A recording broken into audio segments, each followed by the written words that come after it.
Du lernst, wie du durch einfache Regeln deine Content-Strategie auf Schiene hältst und die Erfolgschancen erhöhst. Viel Spaß! Ein kurzer Recap. In den ersten 3 Teilen haben wir uns angesehen, wie wir Wert, Potenzial, Aufwand und Erfolgswahrscheinlichkeit kommunizieren. Dann haben wir uns angesehen, wie kann man Strategie und Priorisierung nachvollziehbar und spannend aufbereiten. Und jetzt sind wir am Fundament der Pyramide, wirklich wie das Ganze dann konkret im Alltag alles aussehen kann. Du lernst, wie du durch einfache Regeln alles auf Schiene hältst und die Erfolgschancen von dem Gesamtprojekt erhöhst.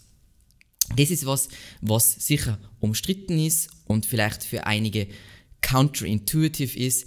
Was ich aus Erfahrung gelernt habe, ist, wenn du so ein Projekt, sagen wir mal, das ist ein Unternehmen, was noch nie Content Marketing gemacht hat, oder du hast einfach einen Konzern und das ist jetzt eine neue Initiative, dann ist es wichtig, dass die Person, die das Ganze leitet, Abteilungen miteinander connected, egal ob du jetzt intern oder extern bist, jemand ist, der begeistern kann. Also es ist besser, du hast jemanden, der vielleicht etwas weniger Fachwissen hat, weil es ist einfach im Vergleich zu diesen Laien irrelevant, aber dafür alle abholen kann, das nachvollziehbar kommunizieren kann, der die Leute motivieren kann. Also es ist sogar so, dass wir teilweise für solche Sachen ins Boot geholt werden. Also vor 2 Monaten war ich bei einem riesigen Konzern, wo es nur darum ging. Also das primäre Ziel von diesem Workshop war, eine Verbindung zwischen den Abteilungen herzustellen und alle für dieses Projekt zu begeistern und zu zeigen, hey, ihr könnt euch wichtiger machen durch diese Maßnahmen, dadurch, dass ihr dieses Projekt erfolgreich umsetzt.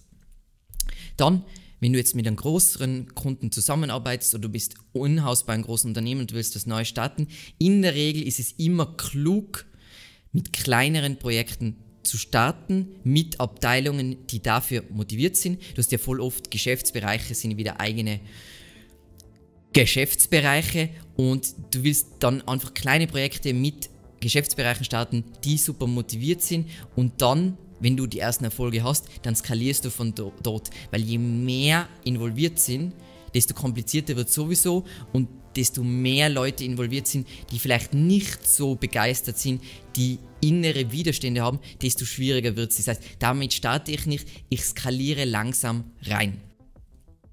Dann etwas, was mit Vorsicht zu genießen ist, aber manchmal sehr wirksam sein kann bei solchen Projekten, nicht laufend, aber zu, sagen wir mal, Meilensteinen, versende Memos an alle Beteiligten mit den Aufgaben und Verantwortlichen von allen Beteiligten. Weil der Vorteil, der dadurch entsteht, jeder sieht, okay, das ist die Aufgabe von dem und dem, die Verantwortungen sind nochmal super klar, und es fällt auch sofort auf, wenn jemand seine Aufgabe nicht macht, wenn irgendwo irgendwas hängt.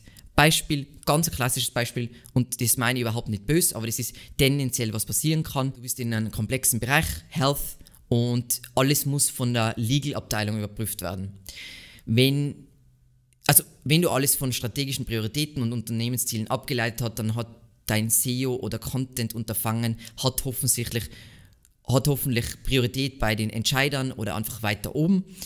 Aber was dann trotzdem passieren kann, okay, Texte liegen ewig im Legal, weil die haben voll viel zu tun, und Content, ja, das ist halt irgendwas, das ist was Minderwertiges, was auch immer.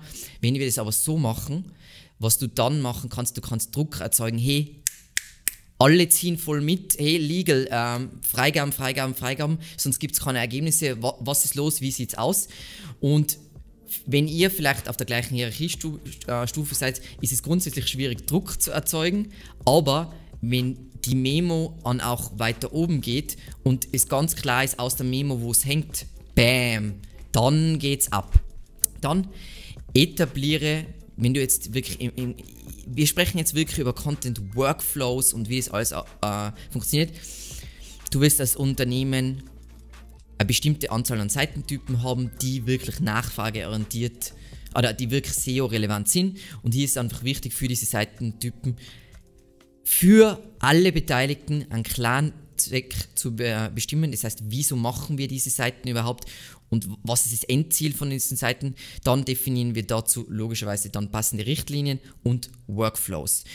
Ein Beispiel, was ich euch hier zeige, ist wieder von Brian Casey von IBM, der ja dieses unglaubliche Projekt vorangetrieben hat, wie die zum Beispiel Landingpages, eine gewisse Art von, ich würde sagen, Produktseiten von den Nutzerprioritäten aufgebaut haben, und das war für alle ersichtlich und das war einfach der Aufbau, hey, das ist verpflichtend, muss das drin sein, das ist flexibel und so weiter, aber damit man einfach eine Einheitlichkeit reinkommt und nicht von einzelnen Persönlichkeiten, die da wieder was Eigenes reinbringen wollen, abhängig ist. Dann ist einfach in der jetzigen Zeit, ist letzten Endes schon seit, ich würde mal sagen, seit 1,5 Jahren super relevant ist, du musst dir die Frage stellen, woher kommen Information Gain, das heißt wirklich einzigartige Informationen, nicht einzigartige Texte, sondern einzigartige Informationen, beziehungsweise persönliche Erfahrungen, weil beides ist für deine Rankings einfach hyper relevant. Es gibt jetzt gerade wieder von Siege Media eine unglaublich coole Studie, die zeigt, wie wertvoll einfach First-Party-Data, also eigene Daten in Inhalten sein, was das für Linkakquise, natürliche Linkakquise heißt, was das letzten Endes auch für deine Rankings bedeutet. Und du musst dir überlegen, wie kriegen wir es auf Scale, woher kommt das? Wenn wir, keine Ahnung, ihr lagert Texte extern aus, woher werden diese Texte dann wirklich gut? Gibt es da Experteninterviews? Wie wird das alles funktionieren, dass wirklich Wert geschaffen wird und dann nicht vielleicht Content skaliert wird, der im Nachhinein dann toxisch ist und deine ganze Domain vergiftet? Dann, das teilt eigentlich rein mit diesem Punkt, schränke Arbeitsweisen durch Stundenschätzungen und Verteilung KI-Mensch ein. Das heißt, jeder arbeitet anders und wenn es zum Content-Erstellung geht, kann es sein, dass jemand 60 Stunden für einen Text braucht und jemand andere nur 3 Stunden. Und wir wollen ja gutes Qualitätsmanagement haben, wo wir bestimmen einen gewissen Qualitätsstandard, orientieren uns an diesen Qualitätsstandard und in Verbindung damit würde ich empfehlen, auch schon in der Produktionsphase von zum Beispiel Inhalten, sich zu überlegen, okay, wie viel KI darf für diese Texte verwendet werden? Was ist sollte der durchschnittliche Zeitaufwand sein? Weil du kannst viel zu viel Zeit in einen Text investieren und es rechnet sich nicht mehr, oder du kannst zu wenig Zeit investieren und die Qualität ist zu schlecht. Und das ist jetzt ein total aus der Luft gegriffenes Beispiel, aber in dieser Form solltest du ungefähr definieren, was so Orientierungswerte in deinem Unternehmen für diese Sachen sind und mit dem du dann glücklich bist. Natürlich ist es dann abhängig von der jeweiligen Person und von der Tagesverfassung und so weiter. Und natürlich kannst du Mensch-Maschine nicht prinzipiell in Prozent definieren, aber es gibt schon mal wieder einen Rahmen vor, okay, wir haben einen super einfachen Ratgeber zu einem total oberflächlichen Thema. Das wird jetzt nicht rein nur ein Mensch, also wird nicht das Rad neu erfinden, sondern wird hier mehr auf KI zurückgreifen, wie super in-depth, B2B, komplexer Ratgeber mit voll viel Experten-Know-how. Da wird die KI, ja, sie darf auch dabei sein und als Tool verwendet werden, aber sie wird wenig Input liefern. So.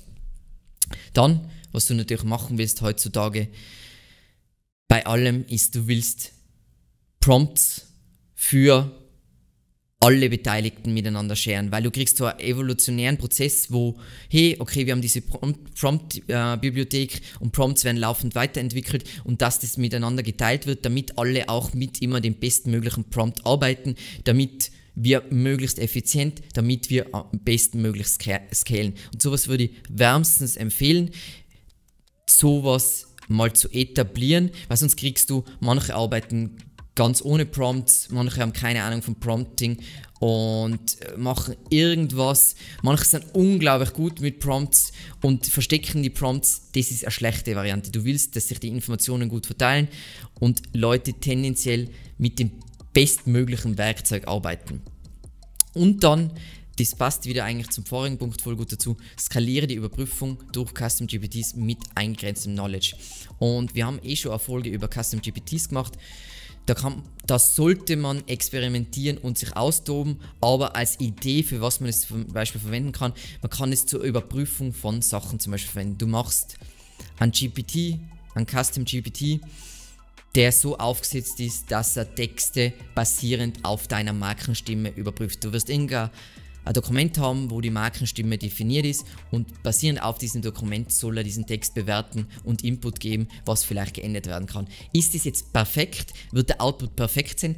Nichts bei generativer KI ist perfekt, aber was dauert länger? Du brauchst einen Menschen und der korrigiert das super im Detail, bla bla bla. Oder du lässt einen Custom GPT in einer Sekunde drüber laufen und hast mal die meisten Sachen abgefangen und der Text ist schon mal viel besser an deine Markenstimme angepasst, als du ursprünglich dachtest. Und dann schaut er sowieso, weil ein Mensch gibt es ein, dementsprechend wird der Mensch das auch nochmal überprüfen, was das Feedback ist von dem Custom GPT. Aber so hast du nicht nur trockene Dokumentation, sondern du kannst deine Dokumentation direkt auf Texte anwenden. Und ist es immer umsetzbar? Nein, man muss das immer, es kommt immer darauf an, auf der Komplexität von deiner Brand Voice, wie gut hast du das ausformuliert, wie klar hast du das ausformuliert. Aber was man bedenken sollte, wenn es die KI nicht versteht, dann werden es auch viele Leute, die bei dir arbeiten, nicht verstehen.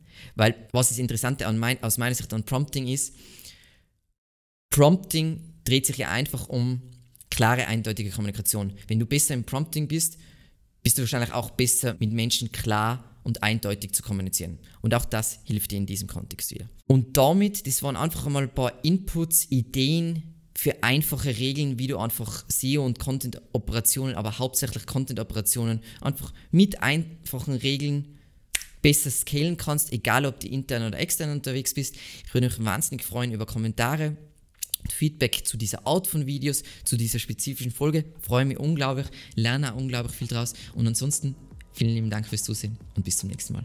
Ciao.